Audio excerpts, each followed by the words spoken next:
going to be working the problems here from, let's see, what section are we in? 2.4?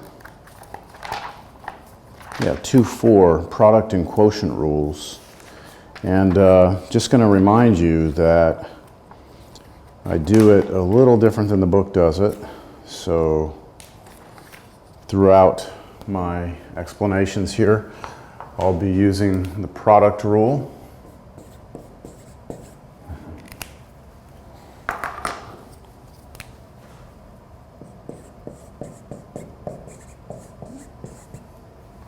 Try and find a good marker here, which says that if you have the product of two functions, f times g, the derivative will be f prime g times g plus g prime f. And then the quotient rule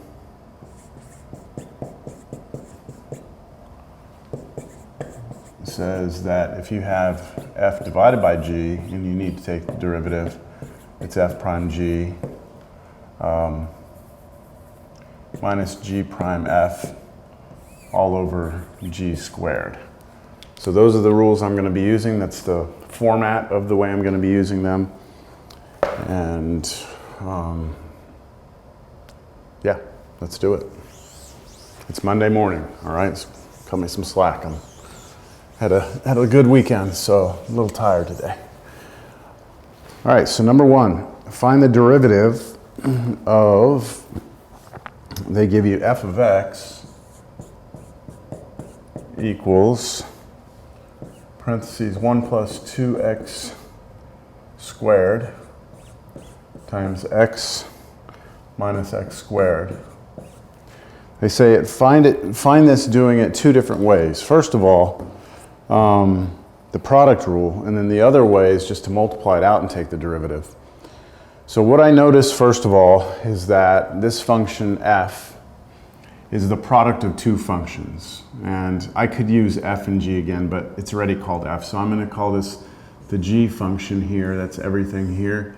This is like my h function. So I'm just using two different letters since f is already used. And so taking the derivative of f is equivalent to taking the derivative of g times h, but by the product rule, it should be g prime h plus h prime g.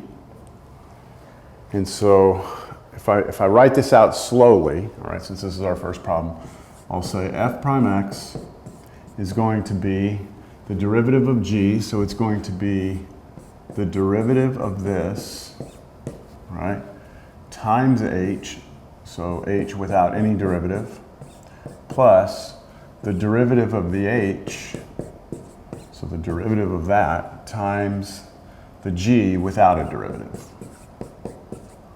All right, so there it is. Now I'm just going to take the derivative. So if I just focus all my attention right here, the derivative of this is going into the last section. Derivative of 1 is 0. Derivative of 2x squared is 4x. Then times this. Plus, now the derivative of this is going to be, in parentheses, derivative of x is 1. Derivative of negative x squared is negative 2x. And then times 1 plus 2x squared, like that. And that's it. That's the derivative. I could come through and clean this up. I could distribute through here. I could have 4x squared minus 4x cubed.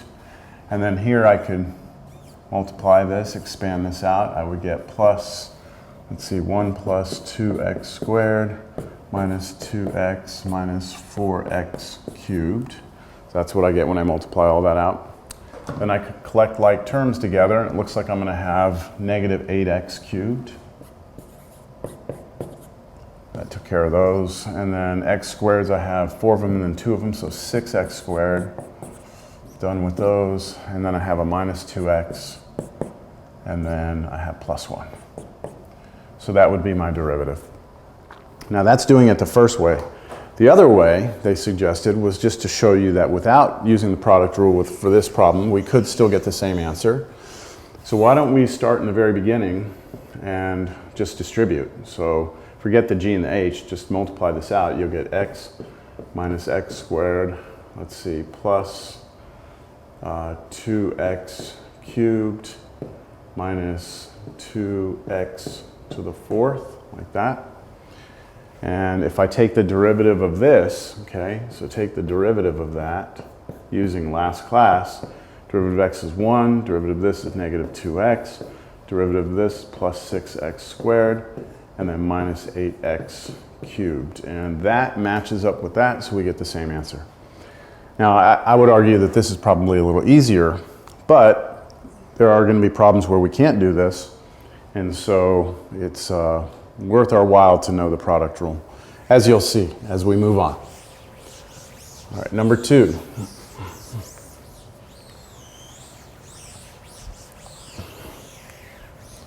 Sorry, I forgot to put that was number 1. Number 2. Find the derivative of the function capital F of x equals, all right, x to the fourth minus 5x cubed plus root x all over x squared. And I believe they want us to do it both ways. So again, we can actually simplify this one and do the derivative, but let's do the quotient rule first. Let's realize that we have a function on top divided by a function on the bottom. Since this is capital F, I'll call this little f up here. That's this entire numerator. And then this right here is our g. So if I want to know what the derivative of capital F is, that's the same as taking the derivative of little f over little g, which is f prime g minus g prime f all over g squared. So for us, in this problem, the derivative of capital F will be, all right, the derivative of f, which is the top, I'm going to say it's the top, the numerator, that derivative times g, which is just the bottom, times g, which is x squared. I can just leave it like that. I don't need it in parentheses because it's a single term, minus the derivative of the bottom, which is going to look like that, times the top, which is x to the fourth, minus, let's see how we're doing on the camera space here. I can go, okay, minus 5x cubed plus root x, that's f, without a derivative. All of this, the entire thing, over g, but then squared. All right, now let's take some derivatives. So the derivative will be, okay, I need the derivative, right, of this. So derivative of first term is 4x cubed. Derivative of this is negative 15x squared. Derivative of the square root of x is 1 over 2 root x. That one's a real quick one. And then all times x squared. Okay, so there's multiplication through all those. Minus, now the derivative of x squared is 2x. Then times x to the fourth minus 5x cubed plus root x. All of this over x squared squared, so x to the fourth. And that's our derivative, okay, what we call kind of like the raw derivative, but now let's clean it up. Let's multiply x squared through these three terms. So we'll have 4x to the fifth minus 15x to the fourth. And then when you do this on top, you're going to get x squared over 2 root x, right? That's what you get when you multiply here. Remember that root x, same as x to the 1/2, and then you subtract the exponents. 2 take away a half is 3 halves. So we're going to get, was it plus? It was plus. I'm going to write 1/2 x to the 3 halves. That's what I'm going to write there. That takes care of the distribution here. Now I'm going to distribute through here, negative 2x times this. So we get negative 2x to the fifth, positive 10x to the fourth. And then finally this times this, we get negative 2. And remember, we're multiplying x times root x times root x, the same as x times x to the half. add the exponents, you're going to get 3 halves again. Hold on a second. Yeah, 3 halves. Okay, so x to the 3 halves. And then all of this over, that's a 2, x to the 4th. My goodness, what a mess. All right, now let me combine like terms on the top. I have 4x to the 5th minus 2x to the 5th. That's 3x to the 5th. To the 4th, I've got minus 15 and plus 10, so minus 5x to the 4th. So I've taken care of this, this, this, this. I have plus a half x to the 3 halves minus 2x to the 3 halves. Those are like terms. Take 1/2, subtract 2, you get negative 3 halves. X to the 3 halves. But it's all of this over x to the 4th. And now, one last step. I'm going to split this up into 3 separate terms. Man, I'm hungry. All right, I'm gonna get, so it's gonna be this over this, this over this, this over this. So this over this, I just get 3x. This over this, the x to the 4th cancel, minus 5. And then this over this, let me see, I'm gonna have negative 3 halves out front. Then I have to take 3 halves and subtract 4. So 3 halves subtract 4 is the same as 3 halves subtract 8 over 2. That's going to give me negative 5 halves. So x to the negative 5 halves. And you could, of course, drop that down, but I'm just going to leave that like this right now. Okay, now that's our answer. Now they say to check it the other way, too. The other way would have been to, man, I don't feel good. I'm not sure what's going on with me right now. I feel a little dizzy. Okay, the other way would be don't take the derivative, just split it up first.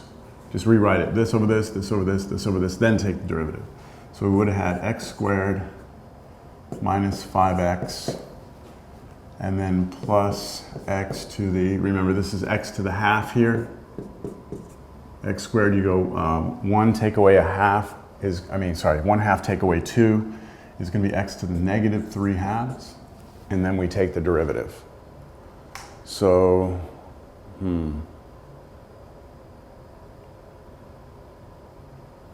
something is off. Something's off. But let me take derivative. Here we get 2x, here we get minus 5, and here the negative 3 halves comes out. We subtract 1 from that, get negative 5 halves. This is good. This matches, this matches. Something's off here. I'm going to have to go back and look at my arithmetic to see that that should have been one of these. I think this one should be a 2, but I'll go back. See, I'm kind of feeling a little wobbly up here right now. All right. Let's look at number 4. Okay, so number 4, we get f of x is square root of x sine x. So we notice here that we have a product right there. There's a product occurring right there. So we can't do what we did in number 1 where we just distribute everything through and kind of bypass the product rule. We have to use the product rule here. So we can look at this as being like a function g times a function h. And I could write the formula out, but what we're going to kind of get used to doing here is this. We're going to say when you have a product, it's going to be the derivative of the first one times the second one plus the derivative of the second one times the first one. All right? So it's like this is your g prime h plus h prime g. All right, so derivative of root x is going to be 1 over 2 root x times sine x plus derivative of sine x is cosine x times root x. And this is about it. I mean, we can mess with this algebraically, try and get a common denominator. I am going to put the root x out in front of the cosine x because some people will think you can put these together. You can't. This is the argument of cosine. This is multiplied times the entire cosine function. So you can't put these two and multiply them. You have to just put this out front. So that's it. If I wanted to get a common denominator, I could put 2 root x down here and 2 root x up here. And when I multiply this 2 root x, I have to multiply it times the front there. So I would get sine x plus this times this would be 2x cosine x, then all over 2 root x. I could do that, but the other answer here without this blue would have been okay. We just need to be able to get a common denominator. That may come into play later on. All right, so that's it for number 4. Let's look at number 5.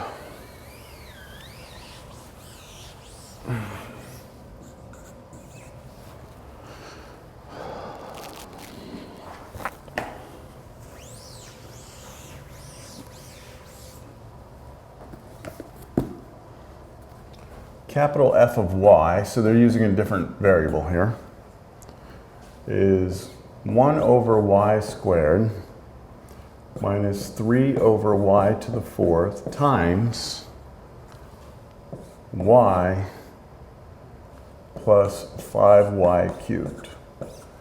Now if I were doing this, I would probably multiply those two out, just multiply them out and do it using what we learned last section. But I'm going to show that we can use a product rule here, because there's a product. I'm going to first rewrite this as y to the negative 2 minus 3y to the negative 4 times y plus 5y cubed. All right, so the derivative of this, f prime of y, should be the derivative of this first one times this one plus the derivative of this one times this one. So I'm going to write that down. Y to the negative 2 minus 3y to the negative 4 prime times the second one without any derivative plus y plus 5y cubed prime times the first one, y to the negative 2 minus 3y to the negative 4. All right, so that's our product rule there. Now let's actually take some derivatives. I'll erase this. Okay, so derivative of this here is going to be just the power rule from last class. So negative 2 comes out, subtract 1. So we get negative 2y to the negative 3. Now negative 4 comes out, that becomes a plus 12, y to the negative 5. And then here, nothing happened.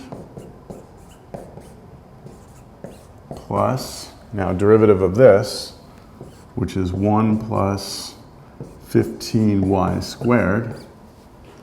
And then nothing happened to this one. Y to the negative 2 minus 3y to the negative 4. And at this point, we can try and clean it up. We can distribute through here like this, and do the same thing here, and then try and collect all like terms together. I'll leave that to you. I'm just showing you what you'd need to do. The goal is to try and match the answer in the back of the book with your answer.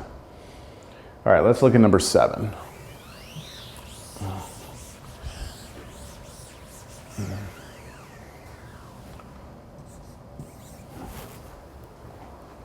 Sine x plus, so f of x is sine x plus 1/2 cotangent x. So I don't see a product here, neither should you. This is addition. I can just do derivative of each one, and each of those is something that I should know from last class. Derivative of sine of x is cosine x. And then the 1/2 is attached here. It's just going to come for the ride, so 1/2. And then the derivative of cotangent x. It's actually negative cosecant squared x. So I'm just going to put times, and in parentheses, the derivative of that, which is negative cosecant squared x, like that. And then I can go one more line, change this minus, bring that negative out and make it minus 1/2 cosecant squared x. That's it. So there wasn't any product rule or quotient rule here at all. Now, I'm gonna do number 9, even though it's not assigned. I think number 9 is a good one.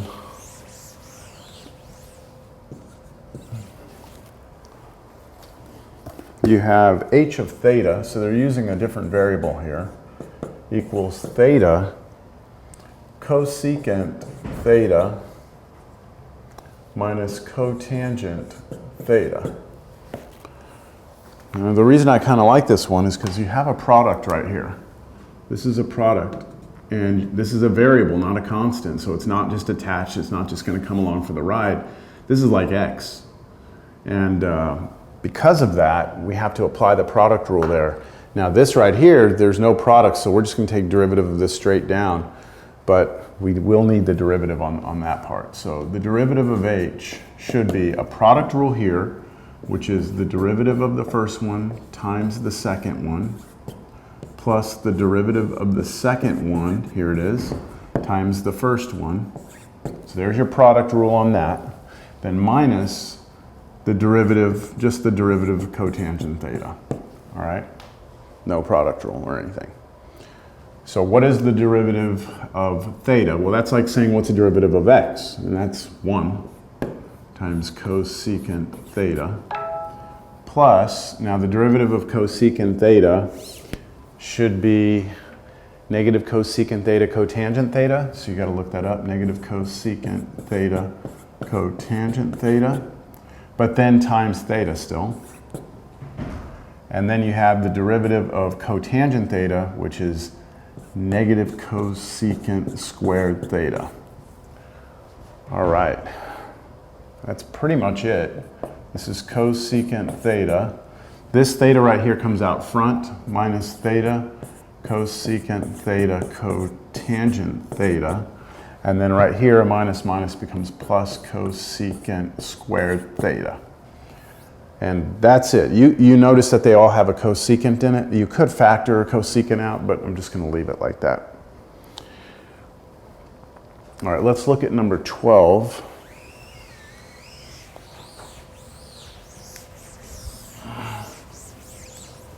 And let me also see what this was on my phone here. Nothing. Capital G of x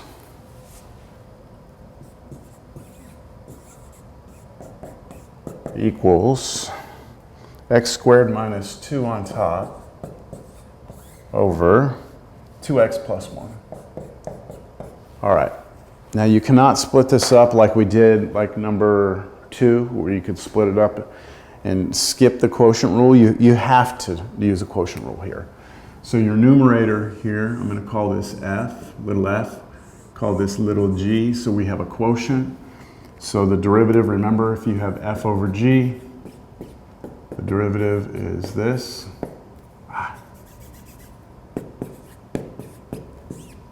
Okay, that's what we wrote down earlier. So the derivative of g, capital G, is the derivative of f, which is the derivative of the top, times the bottom. I need the bottom in parentheses because it's 2 terms, minus the derivative of the bottom, here's the bottom, times the top, I need it in parentheses because it's 2 terms, all over the bottom, 2x plus 1, that quantity is squared. So here's your f prime g minus g prime f all over g squared. And then this is, derivative of this is just 2x, right? Derivative that's 2x, derivative that's 0, times the 2x plus 1, minus, now the derivative of this is just 2, times the x squared minus 2, then all of this over 2x plus 1 squared. And we are not going to expand that out, we're just going to leave it. And I will distribute. When I do that, I get 4x squared plus 2x and then minus 2x squared plus 4 all over 2x plus 1 quantity squared. That looks good. I can combine some like terms. I get these two become a 2x squared, and then plus 2x plus 4 all over 2x plus 1 quantity squared. And that looks like it. Do not believe that this will factor. I think you'll be stuck there, so just leave it like that. All right, look at number 14.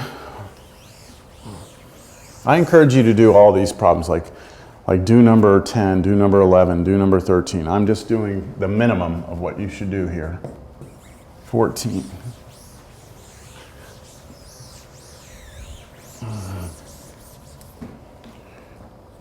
Okay, a little bit of a change in notation. It's just y equals x plus 1 over x cubed plus x minus 2. Again, you see a quotient there, right? Here's your quotient. So I'm going to try and do this one without writing down like the f, g, and all that stuff. I'm just going to try and use what I've memorized here. The derivative of a quotient is going to be the derivative of the top times the bottom minus the derivative of the bottom times the top all over the bottom squared. So derivative of the top times the bottom minus the derivative of the bottom times the top all over the bottom, that entire quantity squared. Now, some derivatives. The derivative of this is 1 plus derivative of that is 0, so that's just 1 times x cubed plus x minus 2, all right? Minus, the derivative of this is kind of ugly. It's 3x squared plus 1, and then this. So x plus 1 all over x cubed plus x minus 2 squared. Now I don't need the 1 out here. This is really just going to distribute through, and I'll have this. And then right here I could multiply through. So this is going to be 3x squared, but then subtract. This will give me 3x cubed. Sorry. This will give me a 3x squared, but then subtract. This will give me an x, but subtract. This will give me a 1, but subtract. So that's what I get there. So let's see, if I combine these together, all of this, I've already taken care of the minus. If I combine all that together, x cubed take away 3x cubed is negative 2x cubed. Let's see, minus 3x squared. X take away x is gone. Negative 2 take away 1 is negative 3. All over x cubed plus x minus 2 squared. All right.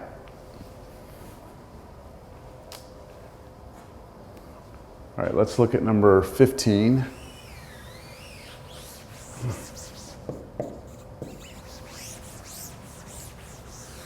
So they're using some different letters just to make your life happy.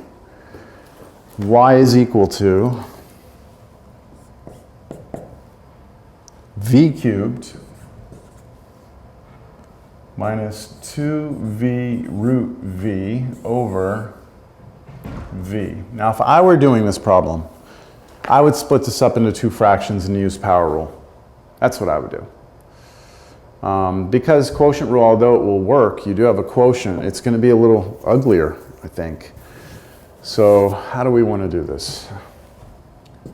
Let me do this. V cubed minus, now let's put these together. This is the same as minus 2v to the 3 halves. That's just adding the exponents. This is a 1, this is a 1 half. Add them together, you get 3 halves over v. Let me show you what I mean. I would split this up into 2. Let's make this v squared minus 2v to the 1 half. So that's what would happen if you split this up. And then derivative here is really clean. The derivative is just derivative of that one, which is 2v. Derivative of this one, let's see, the 1 half pops out, hits the 2, it becomes a 1. Subtract 1 from that, so that's v to the negative 1 half. And that's it, you're done. I mean, I think You need to know when the quotient rule is useful, when it's not. In this case, I don't think it is, so I'm not going to use it. Now 17 can't get around it, all right? Look at 17. We have f of t is 2t over 2 plus root t. So I can't split this into two fractions because I have two terms on the bottom, one on the top. So if it were flipped over, we could do it. So I have no choice. I have a quotient. So here's what I'll do. I'll take the derivative. It will be the derivative of the top times the bottom, two terms, so it's in parentheses, minus the derivative of the bottom times the top. I don't need the parentheses, but I'll put it there. All over the bottom squared. And no, you do not just square each one. You have to FOIL it, but I'm not going to. All right, derivative of 2t is just 2. So 2, and then I still have 2 plus root t. Minus, now the derivative of this, derivative of 2 is 0. Derivative of root t is 1 over 2 root t. So 1 over 2 root t. And then I still had 2t over here, right there. Then all of that over 2 plus root t, that quantity squared. And now I'll clean it up. 2 comes through, I get 4 plus 2 root t. And then here, the 2's cancel, and t over root t is just root t. So you're going to get minus root t over 2 plus root t squared. And I can have 2 roots of t, take away 1 root of t. That should just leave me with one of them. So plus root t over 2 plus root t squared. And don't try and do any crazy algebra on that. There's nothing really you can do. Just leave it and you're done. All right. Number 19, x over 2 minus tan x.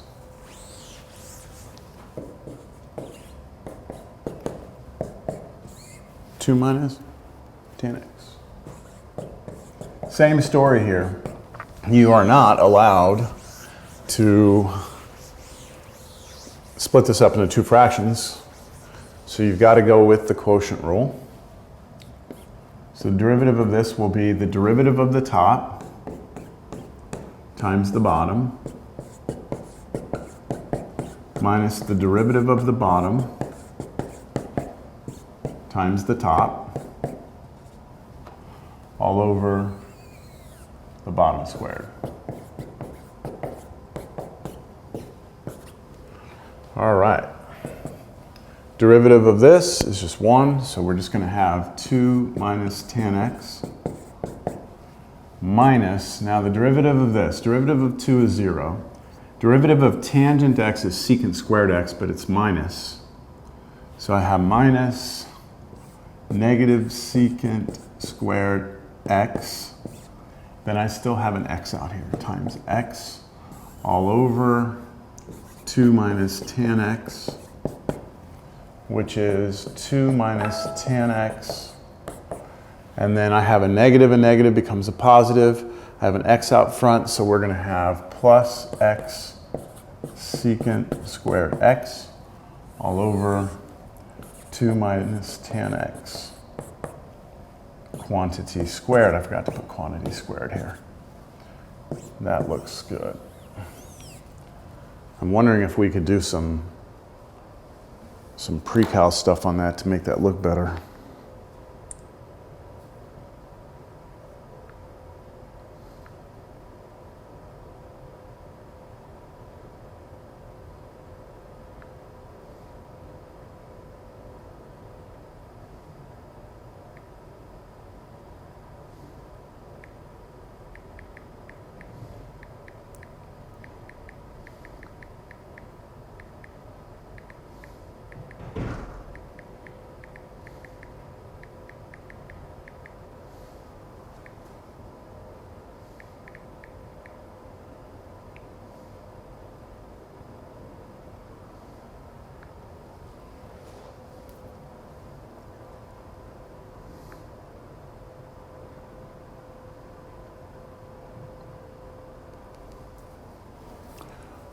Sorry.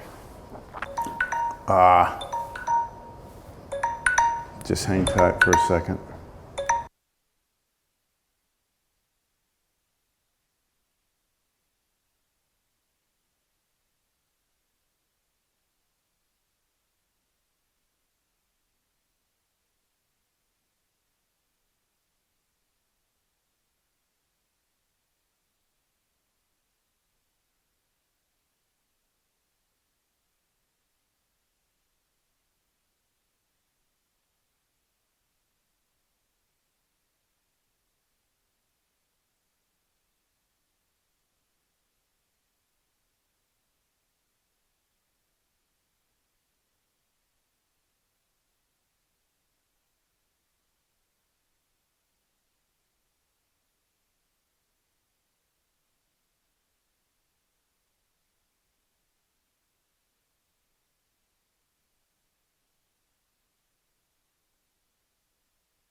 Okay, sorry about that. All right, here we go.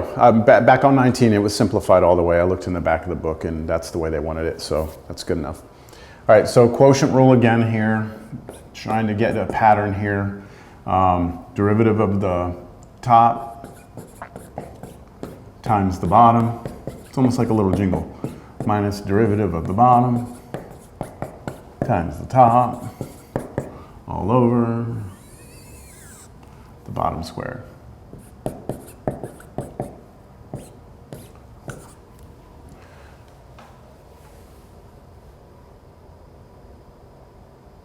right. Derivative of the top left corner there is going to be negative sine x, be careful with the sign of the sine, times the 1 minus sine x. Don't need a parentheses here because it's a single term. Minus, now the derivative of 1 minus sine x, derivative of 1 is 0, derivative of sine of x is cosine x, but then negative, so negative cosine x. And then times the cosine x again at the end. Then all of this over 1 minus sine x, that quantity squared. Now I'll distribute through this parentheses. I will have negative sine x.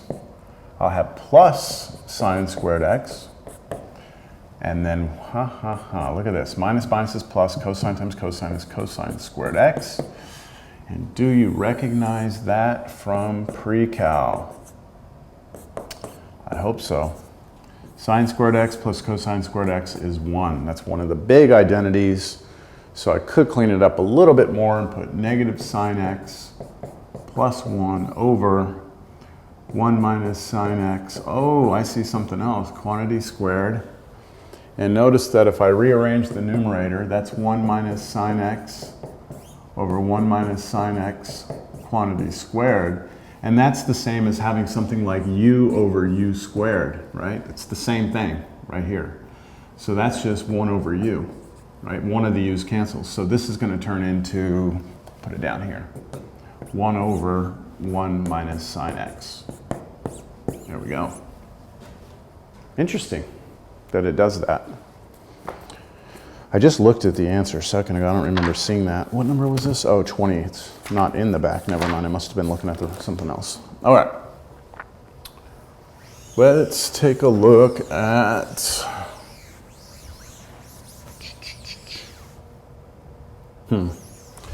Just want to show y'all something real quick.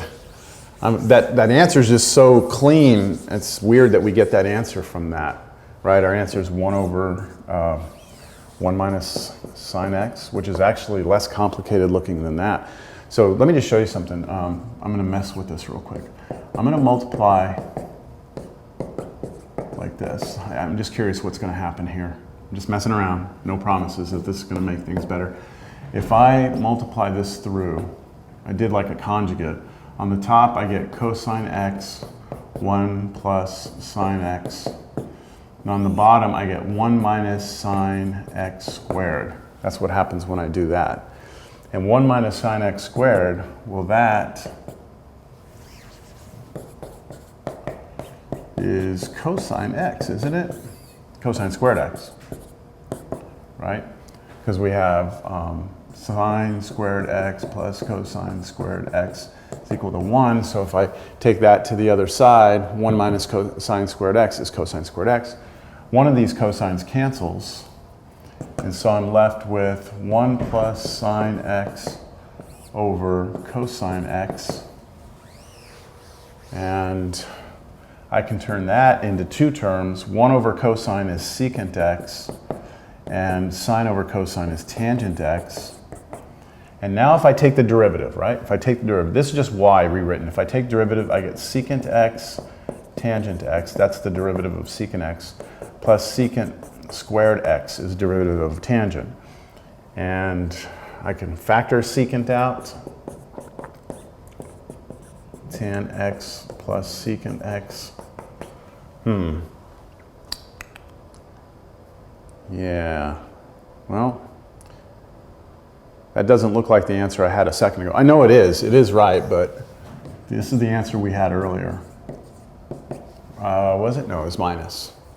So what I could do to convince you that these are the same two answers, this is the same as this, so I could take that answer and I could multiply it by the conjugate again, like this. And then on top, I would get 1 plus sine x. On the bottom, I get 1 minus sine squared x. And that's 1 plus sine x over, remember that turns into cosine squared x. And 1 over cosine squared x is secant squared x. And then sine over cosine x, cosine squared x. One of the sines over one of the cosines is a tangent x. And the 1 over cosine would be secant x, and this is this right here. Sorry, this is this. I was trying to show you that this was equal to that, which it is, you can see. All right, sorry, I'm just going off on, way on a tangent there.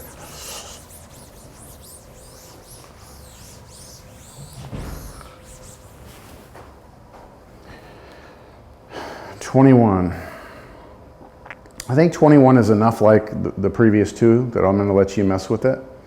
23, t sine t over 1 plus t. What was it? Oh no, y equals. T sine t over 1 plus t. All right, you're going to have to use the quotient rule here.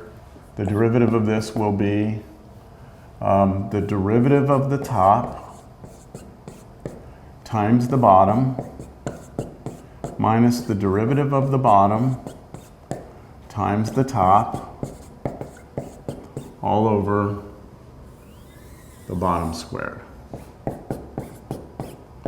Okay, something interesting is about to happen. Notice in your top left we have to take derivative of this, right? But that by itself, t sine t, if I ask you to take derivative of this, you have to realize that this is a product, okay? So we have to do the product rule on this to figure out what this top left corner is. So I'm like in a separate little problem here, and I'm saying to myself, all right, what's the derivative of this? Well, it's derivative of t times sine t plus derivative of sine t times t. So I'm using product rule on this. This is just 1 times sine t, so that's sine t. Derivative of sine t is cosine t times t, so t cosine t. That is just this top left corner. So this is a quotient rule that inside of it, it had a product rule. So we're starting to combine together multiple rules at one time. All right, so this top left corner is this. So I need it in parentheses because it's two terms. So we have sine t plus t cosine t, and then 1 plus t. And now I can continue. This is pretty clean. Derivative of this just 1, right? Derivative of that 0, derivative of that's 1, and then times this. So I'm just going to put t sine t here, all over 1 plus t quantity squared.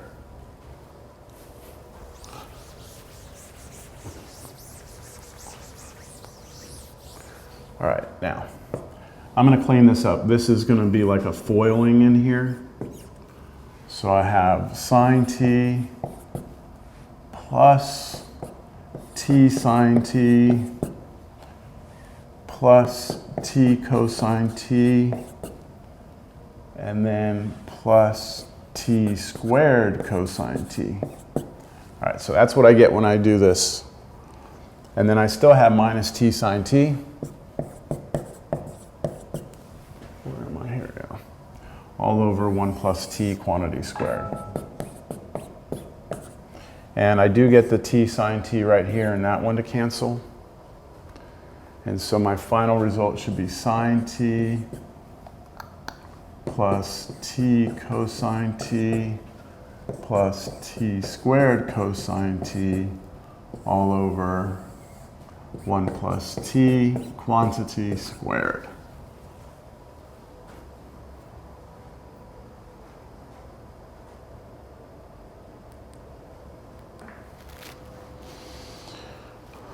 All right, 25. Ooh. 25 looks weird.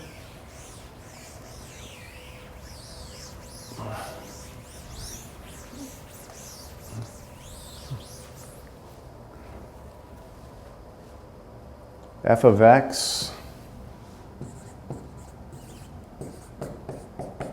equals x over x plus c over x. So you cannot split this into two fractions. You're going to have to use quotient rule. And a lot of students will look at this c over x and they'll say, hey, I need to do a quotient rule, which I would agree if these were both functions of x, but that's a constant. So I'm just going to rewrite the problem real quick just so you can see where I'm headed with this. I'm going to write this as cx to the negative 1. All I'm doing is I'm bringing that up as up out of the denominator up here as a power. So now it just has a negative power on it. Big deal. I can deal with x to a negative power. So my derivative will be the derivative of the top times the entire bottom plus the derivative of the entire bottom times the top all over the bottom square. Cx is negative 1 squared. Okay, it's not pretty, but it is what it is. All right. Derivative of x is 1 times that thing in parentheses. So I'm going to have x plus cx to the negative 1. So that's this whole thing here. Now this derivative is going to be a little tricky. So let's, I put plus, oops, minus. Now, derivative of x is 1.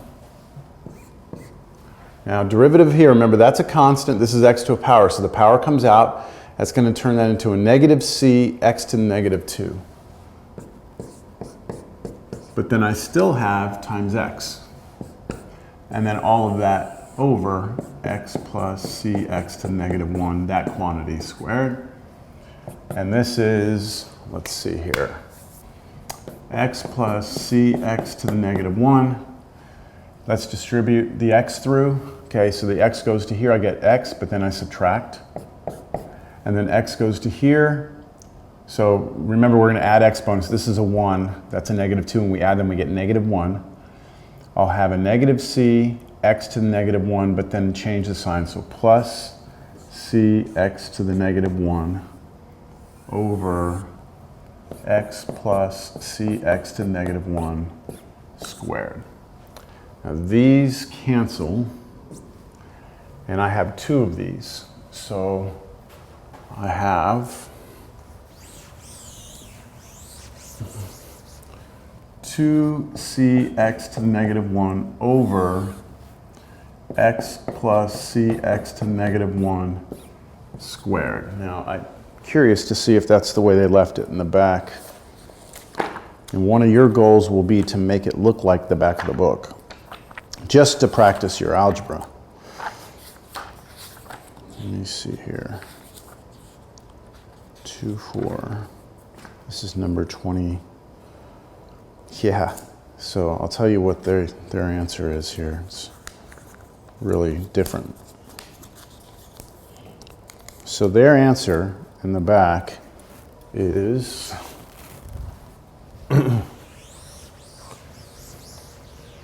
2cx, not x to the -1, over x squared plus c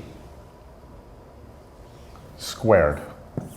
And you look at your answer, you're like, whoa, whoa, whoa, we're way off, right? Well, not yet. Let's see. Maybe we can turn that into this. So let me go back and rewrite this. This is 2c over x, that's what that means, over x plus c over x squared. If you agree, that's what it is, right? All right, now what we're going to do, I'm going to leave that there because I want to try and get to that.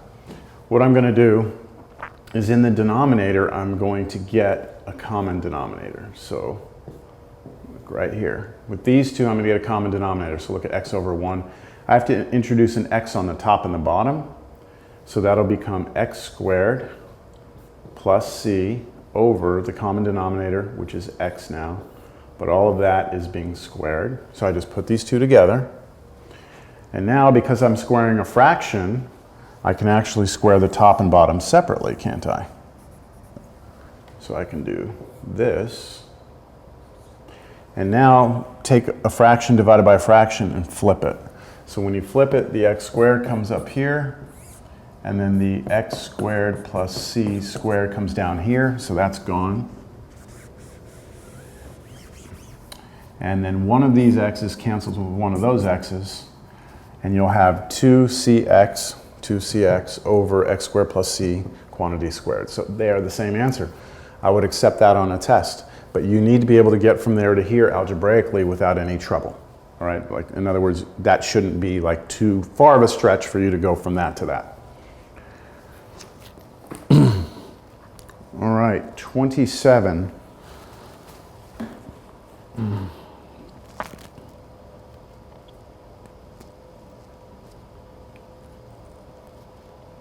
I think I'm going to leave 27 for you. I'm going to do 29.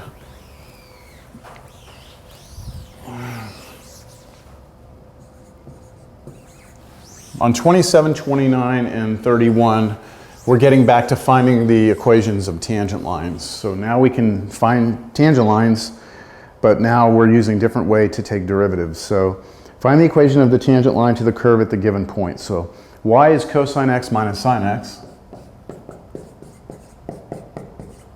So we could graph that curve, and if we go to the point pi negative 1, so if we plug in pi into this, cosine of pi is negative 1, sine of pi is 0, so we get this point on the curve. So that's where we would be. Now, the question is, what is the equation of the tangent line? The equation of the tangent line. So we need a slope and we need a point. We already have a point. The slope is the derivative, right? So let's find the derivative. Derivative of that's negative sine x. And then here, derivative of that, the minus is here, right? Derivative of sine is cosine, so minus cosine x. So there's your derivative. That'll give you the slope of the tangent line at any point. So let's replace the x with pi in here. So y prime at pi should be negative sine pi minus cosine pi. Sine of pi is 0, we know that, so that's all gone. Cosine of pi is -1, but then make it minus, so 1. The slope's 1. Great. The equation of the tangent line then is y minus y1 equals m, which is our slope we just found to be 1, and then x minus x1, which is pi. So you get y plus 1 equals x minus pi, and then y equals x minus pi minus 1. So remember, this is just a number, right? That's like your y-intercept. The slope here is 1. That's your equation. Graph that line, and it should touch this graph at that point, and it should be a tangent line. Number 27 is a little more difficult.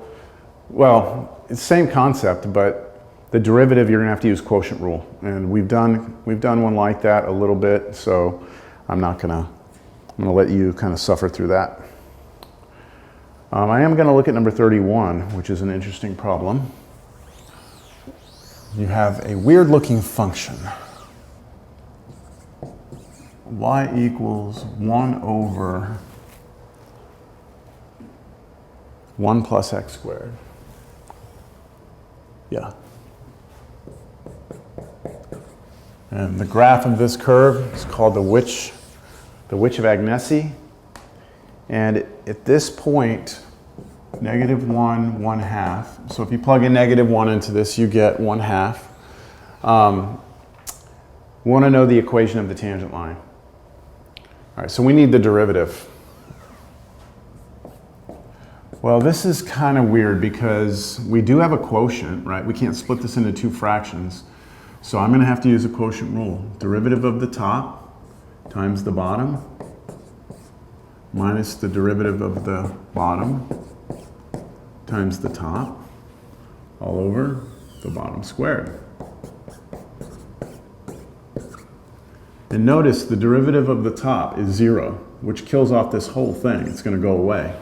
And then all you're left with is this. So derivative of this right here is just 2x, but then you're subtracting and multiplying times 1. So you should just get -2x on top. And on the bottom you have 1 plus x squared squared. So to figure out the slope of the tangent line at this point, I need to find y prime at -1. So let's plug -1 into this. -1 times -2 is 2 on top. -1 in here squared is 1. 1 plus 1 is 2. 2 squared is 4. So I get 4. So I get a slope of 1/2. And so now I can write the equation of the line. Y minus y1 equals slope times x minus x1. There's your equation. Turn that into a plus, distribute the 1/2, and bring the 1/2 over, blah, blah, blah. You've got your equation.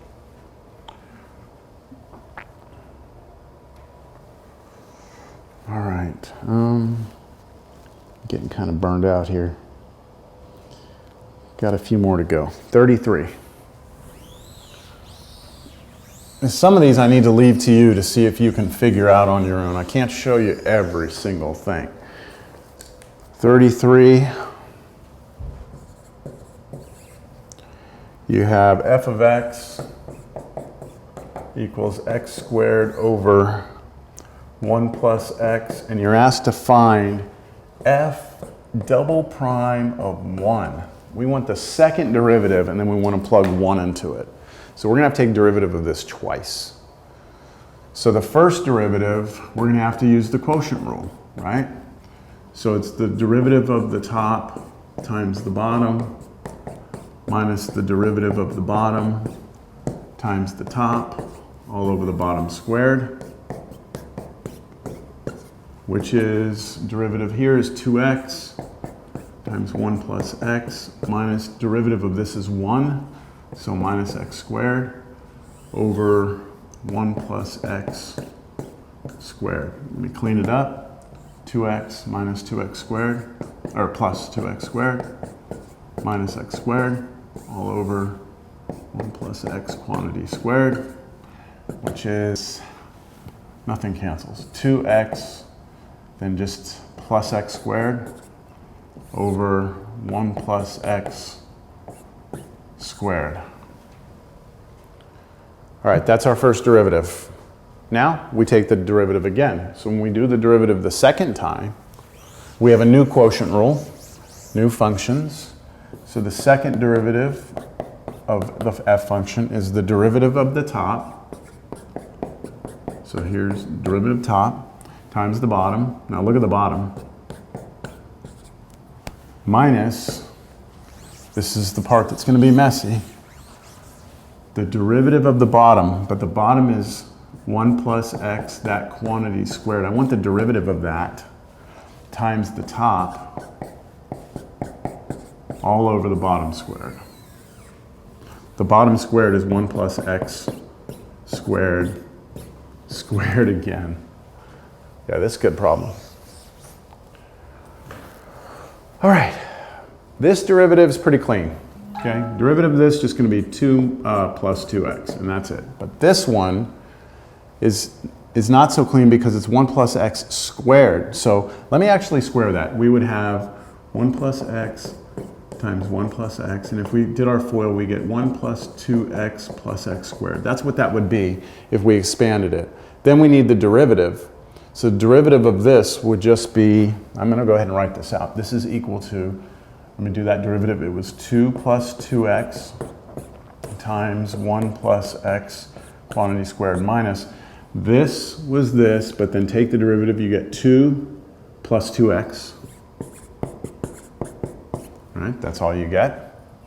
And then times this, 2x plus x squared. And then all of that over 1 plus x squared. Squared would mean to the fourth. And you could clean that up, but I need to just plug 1 into this. So what is f double prime of 1? So let's plug in a 1 here. If I plug 1 in here, this is going to be 2. 2 plus 2 is 4, so I get 4 on the top left. 1 here, 1 plus 1 is 2. 2 squared is 4, so times 4. Minus. Plug in a 1 here, I get 2 plus 2 is 4, times 1 here, get 2, 1 here, I get 1, so 2 plus 1 is 3, all over, 1 plus 1 is 2, 2 to the fourth power is, hold on, can't do simple math here, 16? So we're getting, do the top first, 16 take away 12 over 16, which is 4 over 16 is 1/4. 1/4 for 31. Let me just double check it. Whoa, what? For 33, sorry.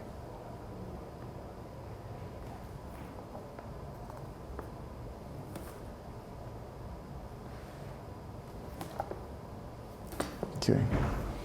34, I'm going to let you do 34. I'm going to let you do 35. Those are going to be a little challenging. I'm also going to let you try and prove 37. I think the rest of these I'm going to let you mess with. As we get further into the section, these are the harder problems. I'm wanting you to think through those on your own. See if you can't take the ideas from the class and extend them on your own into the solutions. So, all right, good deal. That's it. We're done.